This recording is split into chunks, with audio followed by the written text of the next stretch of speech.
सत्ता परमात्मा पूर्ण ब्रह्म सर्व सृष्टि रचनहार कबीर परमेश्वर जी, ये हम सभी के जनक हैं।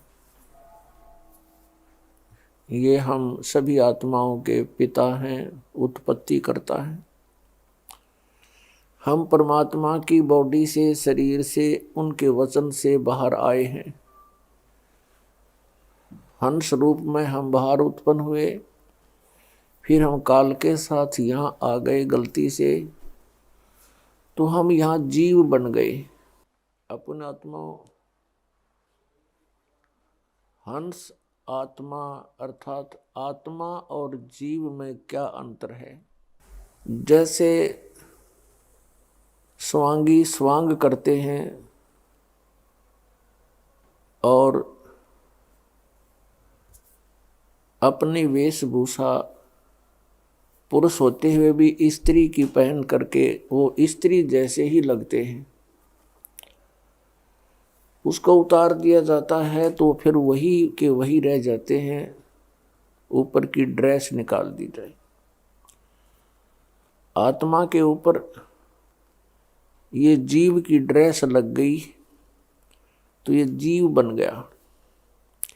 इस जीव के ऊपर फिर बहुत से आवरण और डाल दिए, अन्य इसके ऊपर के और कपड़े पहना दिए। तो ये जब तक इन कपड़ों के अंदर है तब तक ये भिन्न भिन्न प्रकार के रूपों में रहता है, जीव कहलाता है। और ये जब सभी इसके ऊपर से ये स्वांग वस्त्र उतर जाते हैं तो फिर ये आत्मा ही रह जाता है। परमात्मा बताते हैं कि मेरे हंसा भाई, हंस रूप था जब तू आया, अपना स्वरूप अब भूल में भूला था जीव कहाया। अब हमने फिर से इन सभी स्वांग को त्याग कर उसी सचिथि में पहुंचना है, हंस आत्मा की सचिथि में। जब तक हम जीव हैं, हमारे अंदर जितने ये आवरण चढ़े हुए हैं, इनके कारण हम अच्छी तरह अपने आप को नहीं समझ पाते। हमारे अंदर बहुत से विकार विद्यमान रहते हैं। परमात्मा ने आकर के हमें ये जानकारी दी है कि तुम यहाँ काल के लोक में रह रहे हो और इस स्थान पर तुम कभी सुखी नहीं हो सकते। प्रत्येक प्राणी सुख की खोज में है।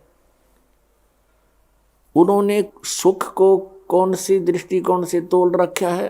अब जिसके पास संतान नहीं है वो सोचता है मेरा संतान हो जाए मैं सुखी हो जाऊंगा।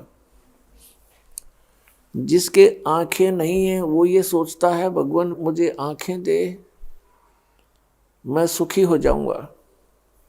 निर्धन ये सोचता है कि मेरे पास धन हो, मैं सुखी हो जाऊंगा। रोगी ये सोचता है मैं रोग मुक्त हो जाऊं, मैं सुखी हो जाऊंगा। पुण्यात्मा, ब्लाइंड मैन इन आंखों वालों से पूछ ले कि वो कितने सुखी है। जिनके संतान नहीं है वो संतान वालों से पूछ ले वो कितने सुखी है। धनवानों से पूछ ले निर्धन कि वो कितने सुखी हैं। और धनवान सोचते हैं राजा लोग सुखी हैं क्योंकि इनकी कमांड चलती है। इन राजाओं से पूछ लीजिए, कोई सुखी नहीं। राजा लोग ये सोचते हैं सुख तो स्वर्ग में होता है। स्वर्ग के देवता सोचते हैं कि इंद्र को सुख होगा। इंद्र महादुखी, उसकी हिस्ट्री पढ़कर देखो इतिहास में, पुराणों में। इंद्र सोचता है कि ब्रह्मा विष्णु सुखी होंगे। ब्रह्मा विष्णु महेश की जीवनी देख लो कितने सुखी हैं। देवी पुराण के अंदर ब्रह्मा जी पूछते हैं विष्णु जी से कि आप देवेश्वर हो। ब्रह्मा की सोच से वो विष्णु जी को सर्वेश्वर मान रहा है और कह रहा है कि आप किसका ध्यान लगाए बैठे हो, समाधि लगाते हो।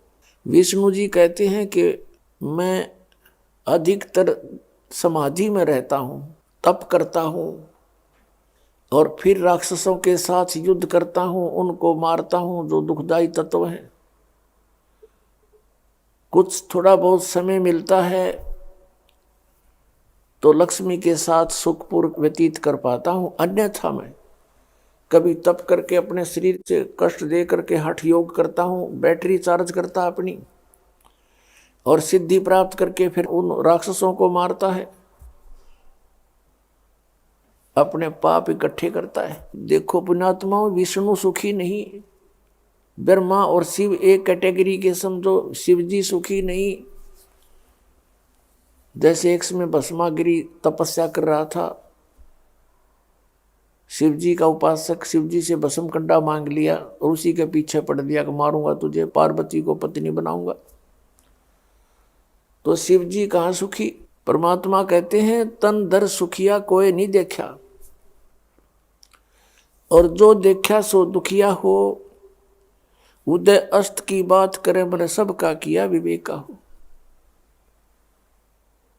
घाटे बाद सब जग दुखिया के गृहस्थी बैरागी हो। और सुखदेव ने दुख के डर से गर्भ से माया त्यागी हो। जंगम दुखिया योगी दुखिया तपस्वी को दुख दूना हो। आशा तृष्णा सब में व्यापै कोई महल ना सुना हो। साच कहूं तो जगनी माने झूठ कही ना जाई हो। ये ब्रह्मा विष्णु शिव जी दुखिया जिन ये राह चलाई हो। सुरपति दुखिया भूपति दुखिया रंक दुखी बपरीति हो। कह कबीर और सब दुखिया एक संत सुखी मन जीती हो। यदि तुम यहां सुख खोज रहे हो वो आपकी भारी भूल है। परमात्मा ने अपने सच्चिदानंद गणब्रह्म की वाणी में, कबीर वाणी में कहा है, उसमें कुछ फार्मूले बताए हैं इस काल के लोक में जीने के लिए और आत्म कल्याण करवाने के लिए। इस फार्मूलों में से एक ये भी फार्मूला है कि ज्यों राखे त्यों ही रहूं, हमरा क्या चारा, और खाने जाद खरीद हूं गुलाम तुम्हारा। परम संत की खोज करके उस पूर्ण परमात्मा की भक्ति में लीन हो जावे और फिर परमात्मा से यही प्रार्थना करे कि जैसे आप रखो प्रभु अपने बच्चे को, उसी तरह रखना। जो राखो तो ही रहूं, जैसे राखोगे ऐसे ही रहूंगा मैं। और फिर कहते हैं राज्य क्रमता राम की रजा धरे जो शीस। दास गरीब दरस परस तिस बैठे जगदीश। परमात्मा की रजा में राजी रहे, प्रसन्न रहे, जैसे भगवान फिर रखे। जैसे जब तक हम परमात्मा की शरण ग्रहण नहीं करते हैं, अपना जीवन जी रहे होते हैं, तो हम अपना प्रारब्ध ही भोग रहे होते हैं। उसमें दुख भी भयंकर आ सकते हैं और यहाँ के नकली सुख भी प्राप्त होते रह सकते हैं। कौन से सुख? जैसे पुत्र प्राप्ति, कोई व्यवसाय की स्थिति ठीक हो जानी, इस तरह के जो सुख हैं ये भी खूब मिल जाएंगे आपको। लेकिन इन सुखों का अस्तित्व कुछ नहीं है। ये आपके काम के नहीं हैं। आपके पास अरब संपत्ति होगी, अरबों की, अगले दिन आपकी मृत्यु होगी।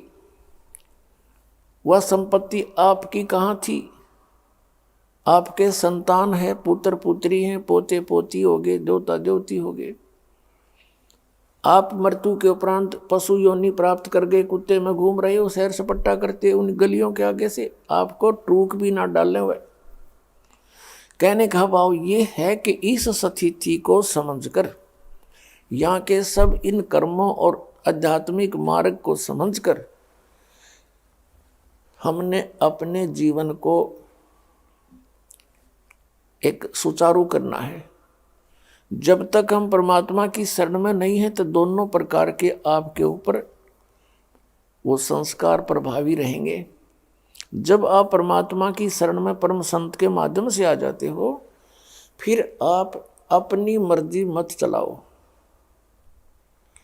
अपने यहाँ दीर्घ रोग लगा हुआ है जन्म और मृत्यु का, और हमने ये रोग कटवाना है। ये भयंकर जो है रोग है आपका, और ये बीमारी सबका लगी हुई है। ये ब्रह्मा विष्णु महेश के भी यही बीमारी है, इनको भी जन्म मृत्यु का रोग है।